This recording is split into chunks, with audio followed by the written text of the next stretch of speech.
My son's a nano engineer and is part of a research facility in the Midwest, part of the CHIPS Act to bring to onshore chip production. And we have huge problems to that effect. In Phoenix, TSMC is building a huge facility. There's not nearly enough people. In the Midwest, Ohio, Indiana, there's a couple other ones. The chip thing is so serious. Like, our missiles are being run by chips that are like from the 90s, and that's why they're being outmaneuvered by things run by Houthi rebels that have been engineered maybe in the last 10 years. So yesterday, NVIDIA announced earnings. They blew them out of the water. Of course, they're the big AI chip maker. But let me tell you something, Linda.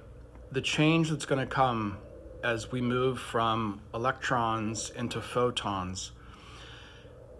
In China, they just announced research at a facility at one of their universities in that transition to photons that is 3,000 times faster than NVIDIA's chip. Not 30, not 3,000 times. It has to do with quantum entanglement. It's some really far out shit. My son and I just spent the last 3 days talking about it. So the bad news that we're way behind on chip production is actually a very good thing for these regions that are going to have all this development around it. So crypto, we're about to get some sort of approval or update from the SEC. It's taken the SEC 10 fucking years to figure out whether or not Ethereum is a security. They're not currencies, people.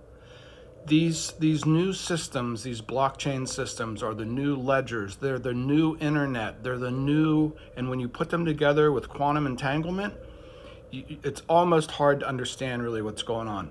They're gatekeeping Ethereum, unlike Bitcoin, because it's the new system. And what would happen if they just opened the floodgates, literally, is the money would just roll out of the stock market and then out of the bond market. What it's going to do, you can think of it two ways. Is it going to make ETH go up? Is it going to make Polkadot go up? Yeah, it's going to make them go up.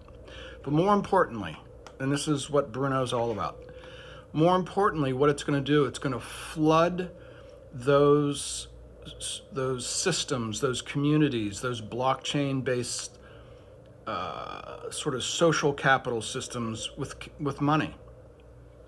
Beyond anything that we've seen, even like with the development of Microsoft and Apple and Google in our lifetime.